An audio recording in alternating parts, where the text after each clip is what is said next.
وہ بچے جو ہمارے چھوٹے بچے ہیں اور ابھی وہ بچے جو انشاءاللہ جن کو یہ جنم دیں گے, جو ہمارے پوٹینشیل پیرنٹس ہیں, وہ بچیاں جو میٹرک ایف اے میں پڑھتی ہیں, ایف ایس سی میں پڑھتی ہیں, جو بچے, ان سب کو یہ بات بتانے کی ضرورت ہے کہ خدا کے لیے جو غلطی ہم نے کی ہے تم نے وہ غلطی نہیں کرنی.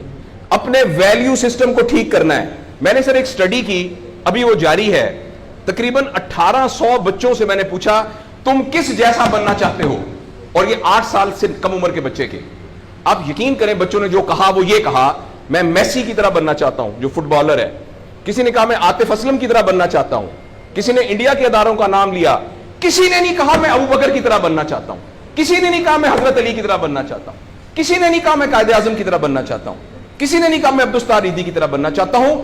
ایک بچی نے صرف کہا کہ میں حضرت فاطمہ کی طرح. میں نے اپنے یوٹیوب چینل پہ اس بچی کا انٹرویو لایا, چھوٹی سی بچی نے کہا, میں پارک میں پھر رہی تھی, میں نے کہا بیٹا تم کیا بننا چاہتی ہو, کہتی میں حضرت فاطمہ کی طرح بننا چاہتی ہوں. تو میرے دوستو, ہم نے اپنے بچوں کے رول ماڈل ہی غلط کر دیے. ہم نے, اس لیے مجھے اور آپ کو بہت سیریسلی اس بات پر غور کرنا ہے. میں آپ سے عرض کروں, ساؤتھ افریقہ میں تتلیاں ختم ہو رہی ہیں, لہٰذا تتلیوں کی نسل کو بچانا بڑا ضروری ہے. اچھا, پانڈا ختم ہو رہا ہے, پانڈا کو بچانا بہت ضروری ہے. انسان پانڈا اور تتلیاں نہیں ہیں, انسان ختم نہیں ہو رہا ہے, انسان کا بچانا کوئی اتنا ضروری نہیں ہے, وہ پانڈا نہیں ہے. اس لیے اگر ہم اپنے بچوں کو یہ رول ماڈل نہیں دے سکتے تو مہربانی کر کے بچے نہ پیدا کریں.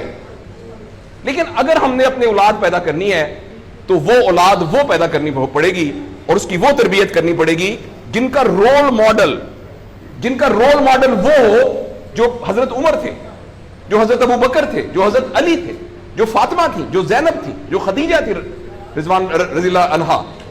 یہ ہمارے رول ماڈل ہمیں پیدا کرنے پڑیں گے, اور یہ تب ہوگا جب ہمارے اندر سے یہ دو چیزیں ختم ہوگی.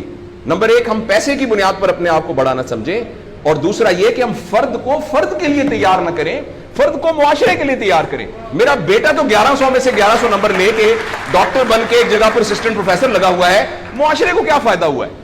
اور ہم میں سے آپ سوچیں کہ اللہ لوگ, عموماً ہم سب لوگ جب اللہ کا شکر ادا کرتے ہیں کہ یا اللہ تیرا شکر ہے, 3 مرلے کے مکان میں رہتے تھے, اب ماشاءاللہ کوٹھی ہے 2 کنال کے اندر, اور سائیکل پہ ابا جی جاتے ہوتے تھے, لیکن الحمدللہ ہمارے پاس اب 2-3 گاڑیاں ہیں, اور چھٹیاں تو سوال ہی پوادے کر جاندے ہوندے سی, کدے کدے گوڑ کھاندے سی, خراس تھے. اب ہم سارے بھوربن میں جاتے ہیں چھٹیاں گزارنے, کبھی کبھی انگلینڈ بھی جاتے ہیں.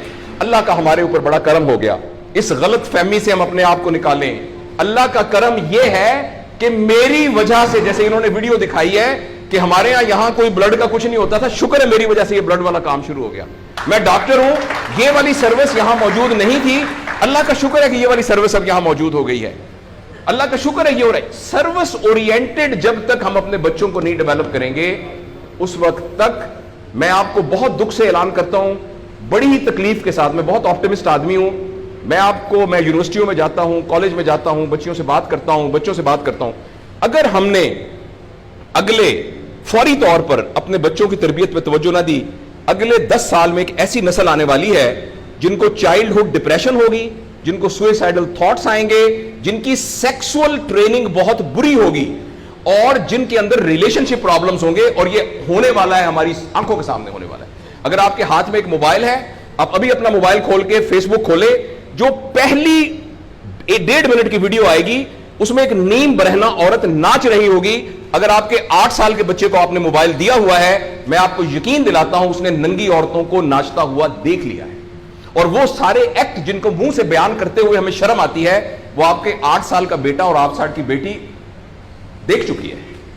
اس سارے میں ایز اے پیرنٹ ہماری بہت رسپانسبلٹی ہے کہ ہم اس میں انٹروین کریں اور ان کو فزیکل ٹائم دیں, اور ٹائم دے کے ہم یہ 2 چیزوں پر مینلی کام کریں. تو انشاءاللہ العزیز ہمیں امید ہے کہ معاشرہ بچ جائے گا.